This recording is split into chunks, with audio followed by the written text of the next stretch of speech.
Ni Fasma Jumaa. Leo nipo na mchambuzi wa mpira kutoka Tanzania bara. Hussein Lugano, Israel, mzee wa white and black. Tutaongea kwa kile ambacho kimejiri na vile vile tumepata kumsikia ameongea na Murtaza Mangungu kwa kile ambacho kilitokea kule nchini Doha. Engineer Harris. Lugano, Israel, habari yako? Safi, mambo vipi? Poa mzima. Mungu ni mwema. Poa kabisa. Niko poa kabisa.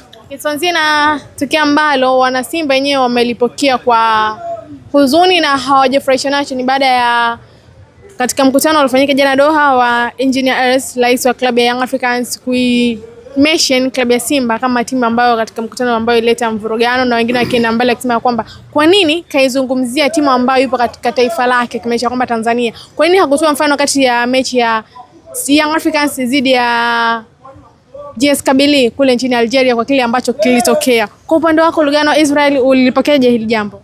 Kikweli mimi binafsi sijalipokea vizuri, kwa sababu mfano ambao umeutoa Engineer Said haukuwa mfano mzuri, kwa sababu ulikuwa ni kama sio kuizalilisha Simba, pia unazalilisha nchi yenyewe. Umeelewa?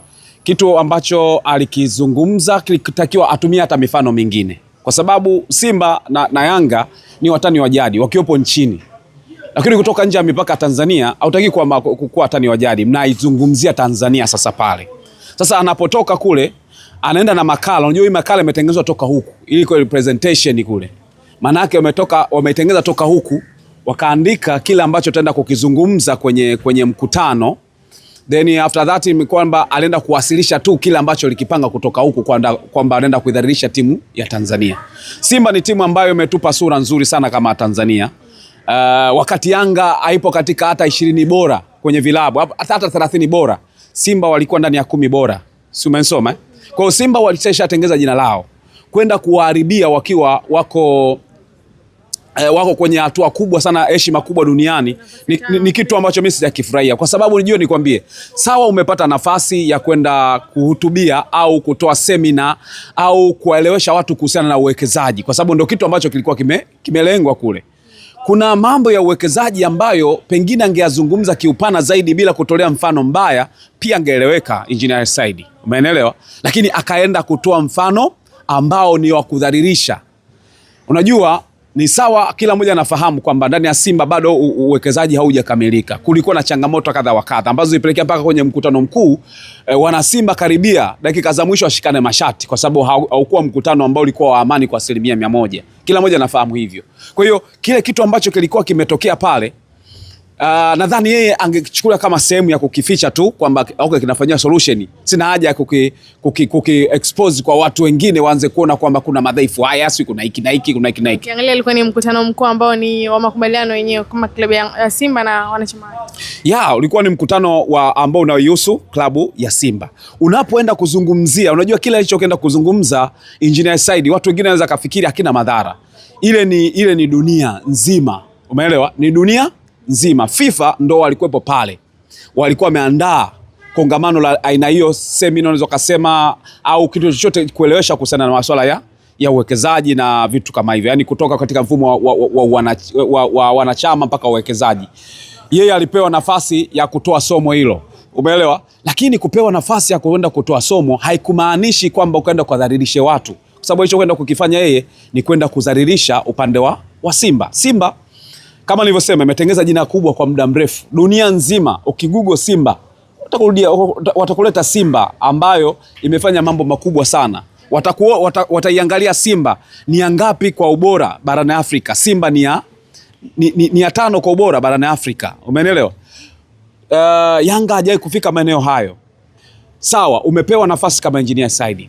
Ina maana ulikiona kitu kibaya tu kwa Simba, hujakiona kwamba Simba pengine waliingia kwenye transformation, sawa, kwa muda mrefu wamekwama kwenye hiki na hiki na hiki na hiki, lakini wamefikia hatua hii ambayo ni nzuri zaidi, ambayo sasa wanaenda kuiboresha katiba yao na wanaenda kuingia kwenye mfumo mzuri. Ni klabu ambayo ina historia hii nzuri, ambayo kama mtu alikuwa anafuatilia pale, waweza kashawishika wengine kuja kuleta uwekezaji Tanzania. Lakini alichokifanya ni kwamba hata kama kulikuwa na mwekezaji alikuwa anataka kwenda kuwekeza Simba, ataona kuna migogoro ndani ya Simba. sio sura nzuri. Hata wewe nikwambie, ogopa sana mtu ambaye ana nguvu, anaweza akasimama mbele za watu akaenda kumzungumzia mtu vibaya. Ni kitu kibaya sana, kwa sababu mtu anaweza akachukua taarifa kama ilivyo. Nikwambia yule bwana, mtu fulani anaichukua kama ilivyo, na mwisho siku kitu ambacho kitatokea, kama ulistahili kupata kitu kwa kupitia yule mtu anaweza kailisha. Kwa hiyo kwenye sura ya uwekezaji, kwenye sura ya kiuchumi, Engineer Hersi pia anaweza akawa ameiathiri Simba kwa namna moja ama nyingine. Kwa nini? Anaweza kazungumzia, kuna mtu ambaye alikuwa anafikiria kuwekeza ndani ya Simba, lakini ameona ile migogoro, ataamua nini? Ataamua kwamba mimi siwezi kufanya chochote pale. Uongozi wao mbaya, kwa sababu alichokiongezea, alichokuwa anakizungumzia pale pamoja na uwekezaji, lakini alikuwa anaiongelea tabia ya uongozi mbaya ndani ya kikosi, ndani ya Simba Sports Club. Ile sura haikuwa nzuri. Bahati nzuri nikampigia mzee Murtada Mangungu. Nikataka kujua kwa upande wa kwao umepokelea vipi. Mangungu kuna neno moja ambalo kalisema, ambalo nadhani sasa hivi natakiwa lichukue nafasi yake, kwa ni neno kubwa. Wanakuambia ichukulie kwa ukubwa. Ukitaka kufagia, mtu yote anayefagia lazima aanzie kwenye miguu yake. Yaani wewe hata kama unafagia, anzia kufagia kwenye miguu yako ndio unaenda sehemu nyingine. Sio unakuja kufagia kwenye miguu yako, unakuwa ni uongo. Maana yake ni nini? Ukitaka kufahamu kuhusiana na msemo huo wa kufagia kuanzia kwenye miguu yako, unakupa tafsiri kwamba ndani ya Yanga penyewe pana mapungufu. Kwa nini wasianze kurekebisha mapungufu kutoka kwao? Ndio hicho ambacho amemaanisha mwenyekiti. Anamaanisha hivyo kwamba Yanga wenyewe ana mapungufu, kwa sababu ule mfumo wa Yanga tunaweza kausifia ni mzuri, lakini una mapungufu. Umeelewa? Yale mapungufu ambayo yanazungumzwa, yale ambayo yanazungumzwa kwa upande wa Simba, ndo hayo ambayo yapo upande wa nani? Wa Yanga. Kwa Yanga kabla hajaanza kwenye kujitathmini, yani kwenda kuwazungumzia watu wengine, aanze kujichunguza mwenyewe. Hakuna mapungufu kwao. Huenda labda mwenyekiti Mangungu alikuwa anamaanisha kwamba yeye si mwenyekiti wa vilabu barani Afrika. Ndio. Kwa hiyo lazima aanzie kwanza kwenye nchi yake kusafisha vitu ambavyo haviko sawa kwenye klabu ambazo zipo ndani ya nchi yake. Au sio? Ni maana hiyo nyingine. Kwa maana hiyo haiwezi kuwa hivyo, kwa sababu ni kweli Engineer Hersi ni mwenyekiti wa vilabu barani Afrika, lakini ni mjumbe wa FIFA, ni mwenyekiti wa klabu ya Yanga. Yani kwamba aanzie ndani ya nchi yako, na maanisha kwenye nchi yake ambayo Tanzania, kwa aanzie kuisafisha Simba kwanza. Asingeweza kusema hivyo Mangungu. Mangungu amemaanisha kwamba ndani ya klabu ya Yanga penyewe kuna majegeka ambayo huenda hajatokea, kwa sababu Yanga sasa hivi inafanya vizuri, si unanielewa? Asikudanganye mtu akakwambia kwamba ndani ya Yanga kuna usalama. Asikwambie mtu kwamba kwa Yanga kila kitu kiko sawa. Ndani ya Yanga yapo mambo sawa, ni kwa sababu Yanga wanafanya vizuri. Hata wale wanaoona mambo mabaya wanaogopa, wataanzeje kuzungumza mabaya wakati timu inafanya vizuri? Tuyaache. Lakini kuna vitu ambavyo vitakuja kufumuka hapo baadaye. Ni vipi Lugano? Tujuze. Kuna vitu ambavyo vitakuja kufumuka hapo baadaye. Wewe tunze clip vizuri. Kuna vitu ambavyo vitakuja kufumuka hapo baadaye, utakuja kushangaa kumbe hivi ndio tulikuwa nasema Yanga pametulia pako hivi, kumbe kuna shida kubwa sana. Kwa hiyo hivyo vitu vipo. Kitu ambacho sijakipenda kwa Engineer Hersi ndio hicho tu, ambacho baada ya kwenda kuwasilisha mada, yeye anataka kutafuta trending. Kwa maana Engineer Hersi yeye alitaka kutengeza trending ya kikao. Atafute kiki ya kikao, na sio kwamba awasilishe mada ambayo italeta manufaa kwenye masuala ya uwekezaji. Lakini pia mimi nimewashangaa sana FIFA unaenda kumchukua Engineer Hersi akawafundishe watu masuala ya uwekezaji ambao ndani ya Yanga wenyewe haijakamilisha. Unafanyaje hivyo vitu? Yaani kama hawajakamilisha Lugano. Hawajakamilisha, utaratibu hujakamilika ndani ya Yanga. Hiyo transformation haijafika, kwa sababu Yanga haijafikia hatua ya kuwa na mwekezaji official kwenye hatua ya uwekezaji. Wana mfadhili ambaye ni GSM. Kwa hiyo mtu ambaye anafadhiliwa anakuja kuwafundisha dunia nzima kuhusiana na uwekezaji. Hichi mbona kitu cha ajabu sana. FIFA mbona ananiangusha? Kikweli mimi ameniangusha. Sidhani kama kuna watu ambao wamefikiri kama anavyofikiri mimi. Unajua ukiwa kuna mtu ambaye anakuwa na haki ya kukufundisha wewe, ni yule ambaye hata kama hajaingia darasani anakuwa na experience ya hicho kitu. Anaweza akakufundisha kutoka na experience. Sasa Engineer Hersi hajawa experience na hicho kitu ambacho alikuwa anaenda kufundisha kule Doha. Umeelewa? Cha pili, ni mtu ambaye amesomea. Engineer Hersi yeye ni engineer. Masuala ya uwekezaji kayasomea wapi? Si unaelewa? Ndio hapo unaanza kujiuliza FIFA walifikiria kitu gani kumweka Engineer Hersi ni kwamba je, walikosa watu? Siongei kwa sababu mimi namchukia Engineer Hersi kufanya kile alichokifanya, hapana. Mimi naongea kwenye uhalisia. Mimi nilitegemea Engineer Hersi kwa upande wa Yanga kama angekuwa wamekamilisha transformation yao wangeenda na imeweka out. Sio transformation ambayo haijatoa mazao yoyote. Si ndio? Alikuwa na haki ya kwenda kufundisha. Kwa sababu faida hii, kuna vikwazo hivi, atafundisha kitu gani ambacho huja experience na huja kisomea. Kwa hiyo hata FIFA wenyewe nadhani kama wamewatendea haki ambao wanaenda kufundishwa. Ndio maana haya yanakuja. Yaani badala ya kufundisha faida, hasara na hatua ambazo ni nzuri uzifikie, unaenda kutengeneza taharuki ya kuzungumzia klabu nyingine vibaya. Mimi nishai kushuhudia kuna baadhi ya maeneo kuna mtu alimzungumzia mtu neno hili moja kwa sababu yeye ana nguvu kwa wakati wa maeneo hayo. Akasema yule pale hakuna mtu. Kumbe wale watu walikuwa wanataka kufanya mkataba naye. Umeelewa? Kufanya naye mkataba wa kipesa na maana huyo mtu apate pesa nyingi. Ile taasisi ikasitisha. Jamaa kaanza kuuliza, jamani kwani kuna nini? Mbona tulikubaliana mpaka hatua ilifikia mwisho itakiwa kusaini na vitu vingine? Tumeahirisha si nini. Kuja kushuhudia baadaye, kumbe nyuma yake kuna mtu alienda kuzungumzia negative ule mtu kwa uchache tu, wala kuzungumza kwamba huyo amefanya nini, pale hamna kitu. Sasa ndo hayo ambayo Engineer Hersi kaenda kuyafanya uko Doha, kitu ambacho hakikustahili kabisa kuongea kama vile. Alikuwa na vitu vingi vya kufundisha na makala yake ilikuwa ni nzuri tu. Kulikuwa na haja gani ya kuleta vurugu za Simba ambazo zilitokea kwenye vikao? Kwa nini alifikiri kuileta hiyo ya Simba katika kile kikao? Ndio maana nakwambia alichokileta yeye, alitaka akitengeneze kiki apate watu wengi kuzungumzia mkutano wake badala ya kuzungumzia vitu vya msingi. Wazi kwamba alikuwa anataka kuisaidia Simba baada ya hichi, pengine labda marumbano na vurugu ndani ya kikosi cha Simba angeisha. Huwezi kumsaidia mtu kwa kwenda kumdhalilisha. Yaani kile kitendo ambacho amekifanya Engineer Hersi sio kuisaidia Simba. Ameenda kwenda kuidhalilisha Simba kimataifa kwa sababu wale mashabiki wanaoongea wamevaa jezi za Simba. Hata mtu sasa hivi, kizazi cha sasa hivi ni kizazi cha AI. Unaweza ukaicrop ile nembo tu kwamba hao wanalalamika wanasemaje, kwa sababu kinachoongelewa pale chini kinaonekana. Umeelewa? Unaenda kucrop kwamba hii taasisi ni ipi ambayo inaonekana ina uongozi mbovu. Unaenda kuicrop ni Simba. Simba wanakupa maelezo ya klabu ya Simba. Watu wanaoifahamu Simba hata kama alikuwa anashawishika kwenda kufanya uwekezaji, watachukua kile ambacho Engineer Hersi kakizungumza. Kumbuka huyo ni mjumbe wa FIFA. Alafu ninachomshangaa Engineer Hersi anaenda kuizungumzia Simba vibaya wakati ndani ya Yanga wao ndio walikuwa na makesi mengi ambayo yalifika mpaka FIFA, kafu, kasi. Umenelewa? Simba huko walishatoka, hawapo kwenye mambo. Sasa kwa nini asiende kuzungumzia kwamba unapokuwa kwenye transformation inatakiwa uachane na mambo ya kutokuwalipa watu vizuri kwa wakati, kuvunja mikataba sio kwa maana, kusajili watu ambao unakuja kuwavunjia mikataba ambayo inakuja kukugharimu. Kwa nini asiende kuzungumzia hayo? Kwa nini ameenda kwa Simba? Mimi binafsi imenikera kwa sababu nishaye kuona madhara ya baadhi ya watu ambao walishaye kutanaga na mazingira ya mtu kwenda kumsemea vibaya, kitu ambacho sio kizuri sana kwa upande wa Engineer Hersi kile alichokifanya. Turejea kwenye hili ambalo lipo kwa hivi inavyosemekana kwamba Young Africans wameanza mazungumzo na Morris Abraham, kipenzi cha wana Simba. Tunaona kwamba ni mkataba wake wa miezi 6 kwa dirisha dogo. Young Africans pale anaweza akaenda kwa mitaa Jangwani. Kwa upande wako hili lugha na Israeli? Ya kikweli kabisa, kutokana na wanasema taratibu na kanuni za FIFA zinaruhusu mchezaji ambaye ana miezi 6.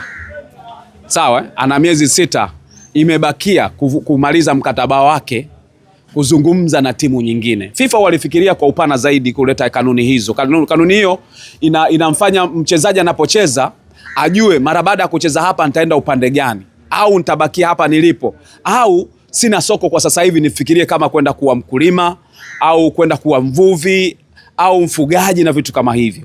Walijaribu kuangalia maisha ya wachezaji. Sasa kwa upande wa Morris Abraham alivyoingia Simba, kumbuka alikuwa ametoka Ulaya. Alivyotoka Ulaya akaja hapa kwa ajili ya kujiweka vizuri. Makubaliano ya Simba kwa taarifa ambayo nilisikia ni makubaliano ambao walifikia kwamba anacheza kwa miezi 6. Sawa? Kwa sababu anakiamini kipaji chake na wakala wake walisema tunataka acheze kwa miezi 6. Lengo kubwa ni kumfanya Morris Abraham aondoke Tanzania aende Ulaya. arudi tena Ulaya kwa heshima, au vilabu vikubwa zaidi ambavyo vinaweza kuona jinsi ya kumtumia. Sasa hiyo miezi 6 tu ambayo alisaini ndani ya Simba, maana yake ni nini? Tayari alishajiweka Simba kwenye mtego kwamba pamoja na kwamba mimi mmenipa nafasi ndani ya klabu yenu, lakini bado naweza kazungumza na klabu nyingine. Kwa hiyo uwezekano wa Morris Abraham kujiunga na Yanga ni mkubwa, kwa sababu tayari ile taarifa ya kwamba na miezi 6 ndani ya klabu ya Simba ndio iliwaruhusu Yanga kumtafuta wakala, kuzungumza na mchezaji, ni nini unazokihitaji, Simba unapata kiasi gani na sisi tutakupa kiasi gani, uko tayari kujiunga na sisi? Ndio, niko tayari.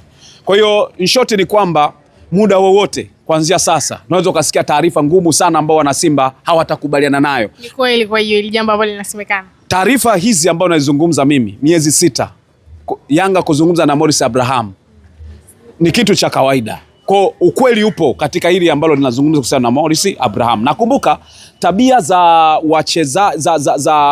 viongozi wa klabu za Simba na Yanga zipo katika mtindo wa kukomoana. Umeelewa? Na kukomoana huwa wanaangalia kamba ubovu wa kamba uko sehemu gani, si ndio? Wakati wewe unaivuta hiyo kamba ikuvushe kuendelea ngambo nyingine, Simba na Yanga wanaangalia ubovu wa kamba, ile sehemu ambapo kamba yenyewe kuna ubovu, ndio wanataka wewe uumie zaidi. Sasa ubovu wa kamba kwa Simba kwa Morris Abraham ni miezi 6. Unaruhusiwa kisheria kabisa kuzungumza na mchezaji na wakala. Unaulizwa kabisa, bwana sasa hebu tuambie unahitaji kitu gani? Nini ambacho ungetamani kufanyiwa, si ndio? Yaani ushawishi unakuwepo. Kwa hiyo miezi 6 hiyo manake Simba wakubaliane tu. Kama hawajakaa na Morris Abraham, unajua hiyo miezi 6 ambayo alizungumza FIFA ni kumwandaa mchezaji mapema kwenye value yake ya wakati huo. Mchezaji kama akacheza vizuri mechi labda 5, 6, 7 mfululizo, maana mchezaji mzuri ana miezi 6, ongea naye, mweke chini, mwambie tunakuongezea mkataba, weke mkataba mezani, maisha yaendelee. Unaelewa?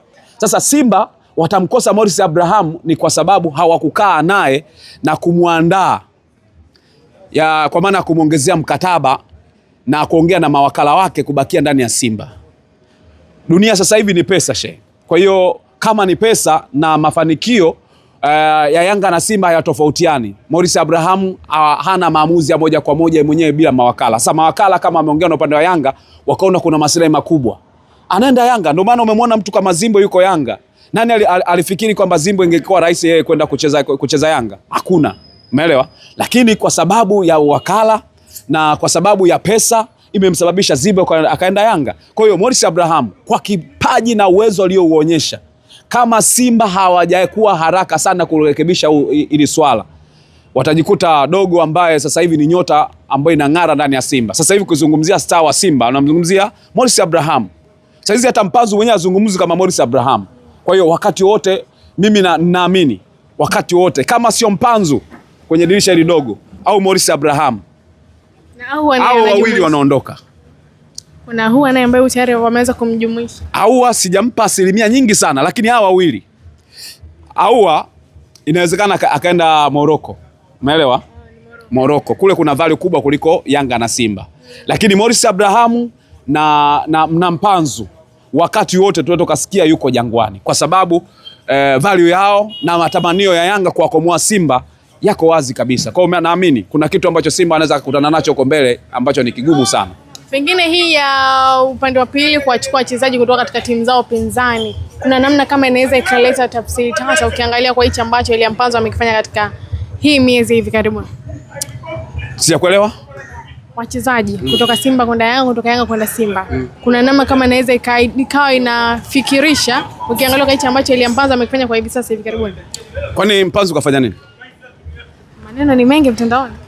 Hayo maneno hafanyi vizuri, anakosa magoli ya wazi. Hayo maneno ambao wanazungumza kuhusiana na Elie Mpanzu ni maneno tu ya propaganda, ni maneno ya kuleta taharuki. Si unanielewa?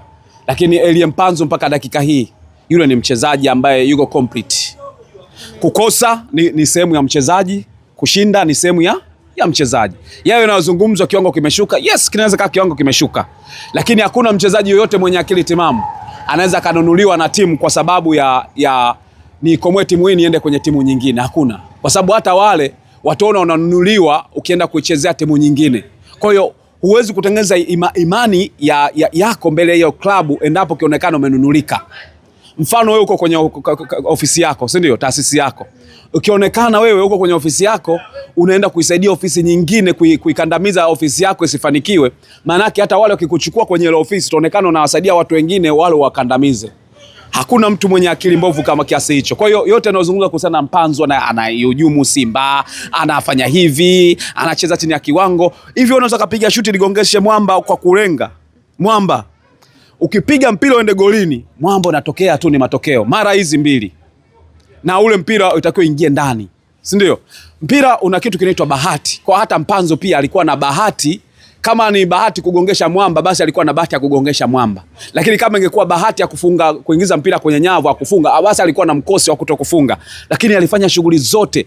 Mpanzu aliwatengenezea watu mpira afunge. Utasema na hujumu timu?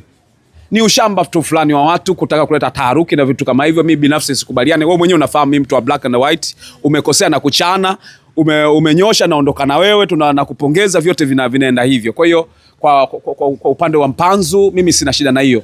Ni kwamba ni kiwango chake. Akienda Yanga atakuwa ameenda kwa sababu ya maslahi yake na sio kwamba kaihujumu Simba. Shukrani sana. Asante sana.